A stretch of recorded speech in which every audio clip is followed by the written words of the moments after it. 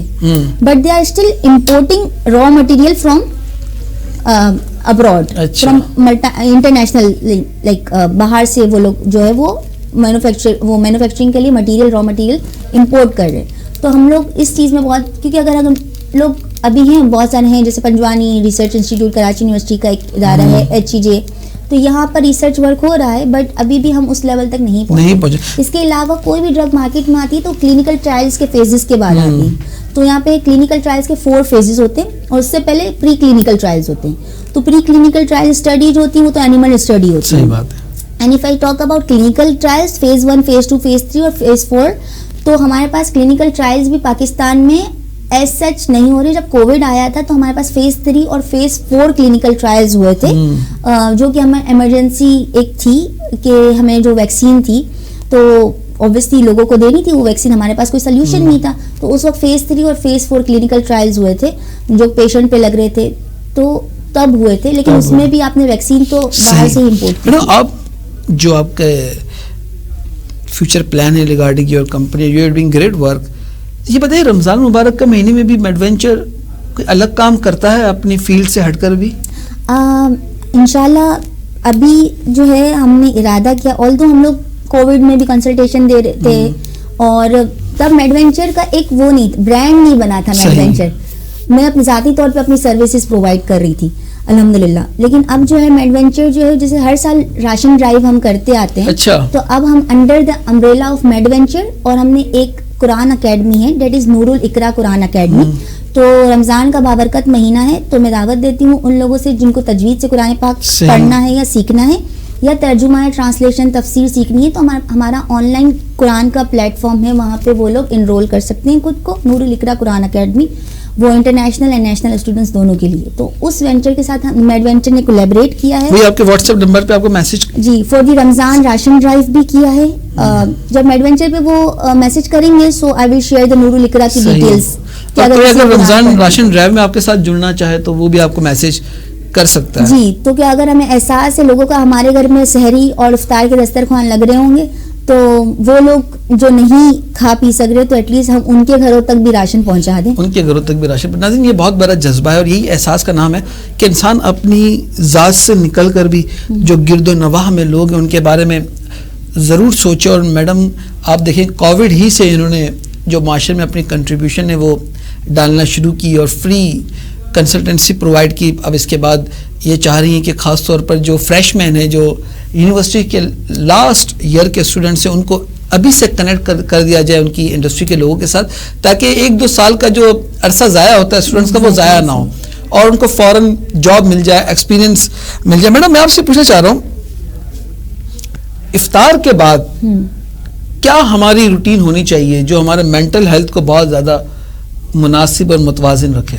پہلے تو افطار آپ کس چیز سے کر رہے ہیں نا, پہلے تو یہ بہت امپورٹنٹ ہے. اگر آپ نے افطار پکوڑے اور سموسے سے کیا ہے تو مطلب آپ یہ ہوتا ہے کہ آپ مطلب آپ رمضان میں یا تو آپ کی طبیعت خراب ہونا شروع ہو جاتی ہے, یا تو عید میں یا لوگوں کو کچھ نہ کچھ مسئلے ہو رہے ہوتے ہیں, ہاسپٹلائزیشن کا ریٹ دیکھیں آپ زیادہ ہو جاتا ہے کیونکہ آپ نے سموسے پکوڑے اتنے کھائے ہوئے ہوتے ہیں. تو افطار تو جو ہماری سنت رسول ہے کہ آپ کھجور سے روزہ کھولیں یا پانی سے روزہ کھولیں. اگر کھجور سے کھولیں گے, میں ان لوگوں کی بات نہیں کر رہی جن کو ڈائبٹیز یا اس طریقے سے, وہ آبویسلی میں دوبارہ سے یہی کہوں گی کہ پہلے آپ اپنے کنسلٹنٹ سے رابطہ کریں, وہ آپ کو جو بولتے ہیں آپ ان کی سنیں. لیکن جو نارمل ہے جنرل پاپولیشن ہے ہماری, ان کو روزہ سنت کے اکارڈنگلی کھولنا چاہیے, اور اپنا جو ہے نا تھوڑا ہاتھ ہلکا رکھنا چاہیے پکوڑوں اور سموسوں کے اوپر. اور آفٹر رمضان, اگر آفٹر افطار آپ بات کریں تو مغرب کی نماز کے بعد جو ہے وہ آپ جو ہے وہ تھوڑا ریلیکس کر لیں, واک ہو سکتی ہے تو واک کر لیں. واک کر لیں. کس طریقے سے ہمارا ایک ویلیو ایڈیشن ہو سکتی ہے؟ دیکھیں جیسے برسک واک, اگر آپ کے اندر موٹاپا ہے تو آپ برسک واک کریں ایٹ لیسٹ 45 منٹس تک, یا 30 منٹس ٹو 45 منٹس, 35 منٹس کریں. وارم اپ پہلے اگر آپ کی عادت نہیں ہے تو آپ اسٹارٹ کریں 15 منٹس سے, پھر آپ اپنا ڈیوریشن, اب ایک دم سے اگر آپ 45 منٹس سے کریں گے تو یو ول اوور ویلمڈ ہو جائیں گے آپ. تو اسٹارٹ آپ 15 منٹ سے کریں, پھر آپ 30 منٹس پہ جائیں, 45 منٹس پہ جائیں. اگر آپ سائیکلنگ کرتے ہیں, ہمارے یہاں پہ سائیکلنگ کا تصور نہیں ہے. جی ایگزیکٹلی.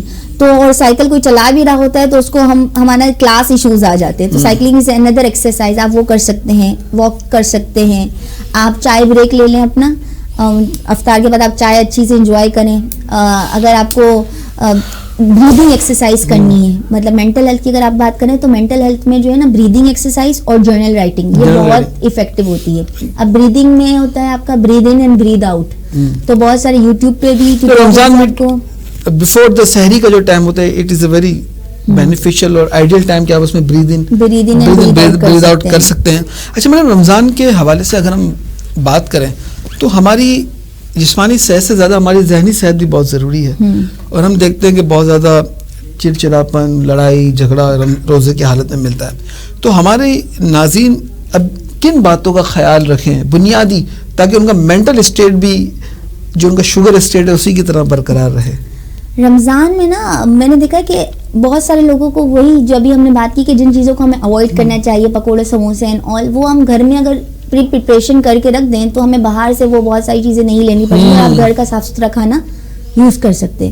تو بہت سارے لوگ وہاں پر ہی ٹریفک اتنا جیم ہو جاتا ہے, پھر آفس سے لوگوں کی چھٹی ہو رہی ہوتی ہے, تو ایک جو ریج لوگوں میں اگریشن آ جاتا ہے نا کہ آفس سے چھٹی ہو رہی ہے, پھر ان کو سامان بھی خریدنا ہے, پھر ٹریفک بھی جیم ہے, سو اس وجہ سے ان کا اگریشن یا ریج بڑھ جاتا ہے. تو اگر ہم لوگ یہ سب سوچ کے چلیں کہ رمضان جو ہے وہ ایک بابرکت مہینہ, ہم نے روزہ رکھا ہے. اب روزہ صرف روزے کا مقصد خالی پیٹ رہنا یا پانی نہ پینا یا کھانا نہ کھانا نہیں ہوتا. روزے کا مقصد تقوی اختیار کرنا, اپنے نفس پہ کنٹرول کرنا ہوتا ہے, رائٹ. تو آپ رمضان میں صرف آپ یہ نہیں دیکھیں گے کہ آپ فزیکلی یہ چیزیں نہیں کھا رہے یا نہیں کر رہے فزیکلی, بلکہ آپ اسپرچولی اور یہی پریکٹس کر رہے ہیں. یہی میرے خیال سے آج کا پیغام بھی یہی ہونا چاہیے کہ اسپرچولی ہم اپنے جسم کا کتنا خیال رکھتے ہیں. ناظرین کرام, حضرت ابن عباس سے روایت ہے کہ ایک مرتبہ حضور اکرم صلی اللہ علیہ وسلم رمضان مبارک کا مہینے میں مسجد نبوی تشریف لائے. دیکھا کہ ایک صحابی بہت کمزور اور نحیف حالت میں, وہ روزے سے تھے مگر ان کی حالت انتہائی ناتواں لگ رہی تھی. آپ صلی اللہ علیہ وسلم نے اپنے صحابی سے فرمایا کہ تم اپنے نفس پہ ظلم نہ کرو, کیونکہ تمہارا جسم پر بھی تمہارا ایک حق ہے, اور اگر روزہ رکھنے سے تمہاری صحت کو نقصان پہنچ رہا ہے تو تمہیں رخصت دی گئی ہے. یہ تو وہ صحت ہے جو جسمانی صحت, ایک ہماری مینٹل صحت بھی ہوتی ہے جو ہمیں نظر نہیں آ رہی.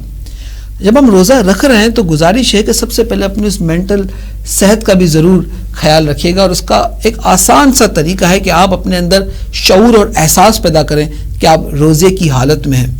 اگر یہ شعور اور یہ احساس ہمارے اندر نہیں ہے تو آپ یقین جانیے یہ روزہ ہو سکتا ہے کہ آپ کے لیے گناہ کا باعث بن جائے, کیونکہ روزے میں جہاں بہت ساری نیکی ہیں وہیں بہت ساری برائیاں جو ہم عام زندگی میں کرتے ہیں وہ روزے کو بہت زیادہ ناقص کر دیتی ہیں.